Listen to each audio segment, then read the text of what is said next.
Hey guys, welcome back to Katie's Book Nook. My name is Katie, and I am here to do my first Top 5 Wednesday, so I'm very excited about that. I've never done this before, so I found the Goodreads group because I really like watching Top 5 Wednesday videos, and I thought I would give this one a try. So I've been pretty MIA on this channel, as I'm sure you guys know, so this seems like a perfect thing to jump right back in on. So I dropped this one, so I had to pick it up. My first author, rather, that I would like to read more of is Anna Freeman. She wrote The Fair Fight, which is her first book, and this takes place in the Georgian period in London, and it's a novel about classes, and it's very character-driven, and it's so well-written, and I really, really enjoyed this one. So I would love to read more books of hers. I'm not sure if she's writing anything now. This one came out in, I believe, 2014? Yeah, 2014. So it's been 3 years. I would like to read another book of hers. But yeah, if you have not read Anna Freeman and you like historical fiction, give this one a try. Okay? Then, this is kind of cheating. I don't know if it's cheating, but I've only read maybe like 4 or 5 of his books. But that fellow is Charles Dickens. I read A Tale of Two Cities. I've read Great Expectations. I've read Oliver Twist. What else? A Christmas Carol. So I want to read a lot of his other books, which I just haven't had the opportunity. So this is The Pickwick Papers, and I have wanted to read this before I even knew who Charles Dickens really was.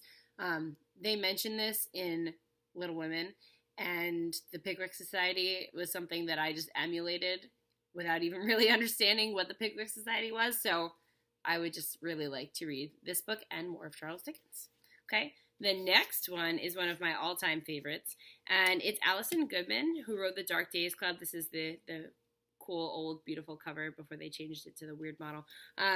Alison Goodman is not for everybody. I have not read Eon and Iona, but I absolutely adore her Lady Helen series. So Lady Helen lives also in the Regency period in London, and she has this mysterious circumstance surrounding her parents. So she was raised by her aunt and uncle, and there's some scandal with her mother.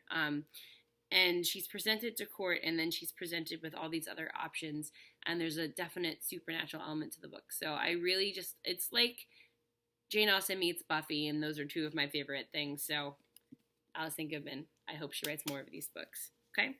Then got that on there. Naomi Novik, who wrote Uprooted. Uprooted was another one that you either loved or you hated, and I was on the loving side.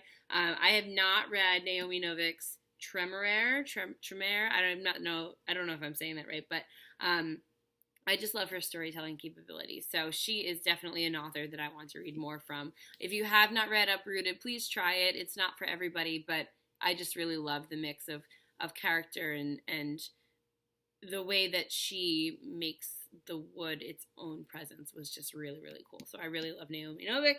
And finally, this is the series that has kind of taken over my February, March, and half of April. But it is the Royal Spina series by Rhys Bowen, and I've only read this series by her. She has the Constable Evans series and also the Molly Murphy series. So I actually bought my mother the first Molly Murphy book because my mother's maiden name is Murphy, so it was kind of like a cute little thing. But now I was like, oh, maybe I'll borrow it and possibly never give it back, and then I can read it. So I've only read this book series by her, but I would definitely be willing to try more. All right, so that is all I have. Those are my top 5 authors that I like to read more from. I'll link the Goodreads group down below. Please comment and let me know if there's any books that you would like to read from these authors, or if you recommend them, or any other authors that you recommend, and I will see you all soon. Goodbye.